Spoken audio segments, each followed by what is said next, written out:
Tiene la palabra el diputado Eduardo Conesa. Gracias, señor presidente. Desde ya, mi voto favorable a esta ley del arrepentido en caso de corrupción. Considero que esta ley, conjuntamente con otras que promueven la transparencia, ayudarán parcialmente a combatir la corrupción en la administración pública. Al respecto, insisto en lo de parcialmente.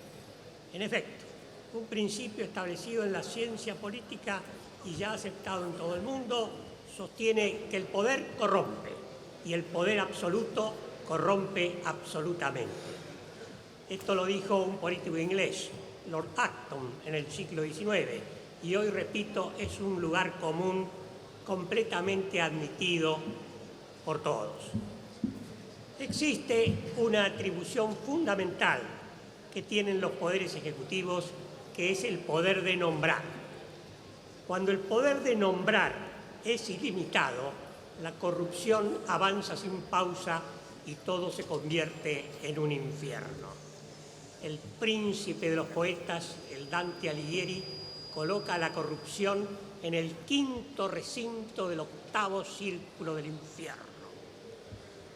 Un país donde la corrupción llegó a niveles dantescos en un tiempo fueron los Estados Unidos.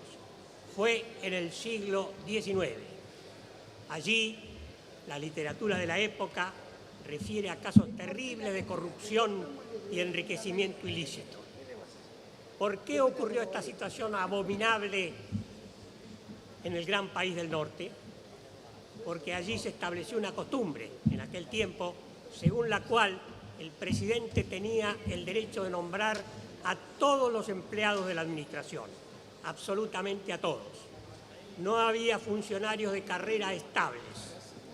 Cuando otro presidente era elegido, se santeaba a todos los empleados nombrados por el presidente anterior y nombraba a su propia clientela. Este sistema de clientelismo fue la causa de una corrupción terrible que abrumó a los Estados Unidos en aquellos tiempos.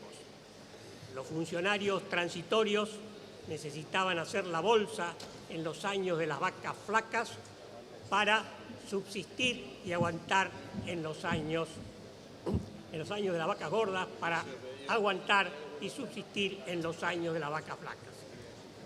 La protesta social frente a este sistema, sin embargo, fue increciendo.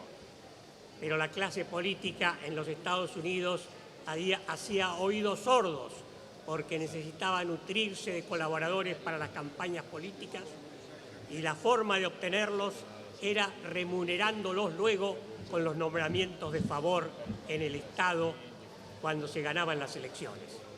Y parecía imposible, señor presidente, cambiar este sistema de corrupción. Hasta que un hecho impensado cambió el parecer de la sociedad.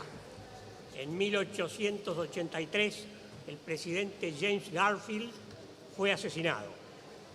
Cuando se hizo el sumario investigativo, resultó que la causa del magnicidio fue simplemente que un pretendiente a un cargo público, despechado, no encontró mejor que en venganza matar al presidente de la República.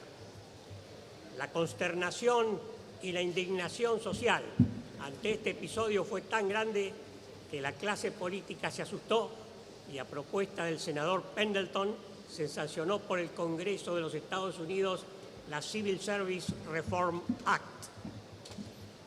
Esta ley desechó el clientelismo y estableció la carrera administrativa de mérito en toda la administración, excepto para los cargos muy altos. El ingreso se hizo a partir de exámenes y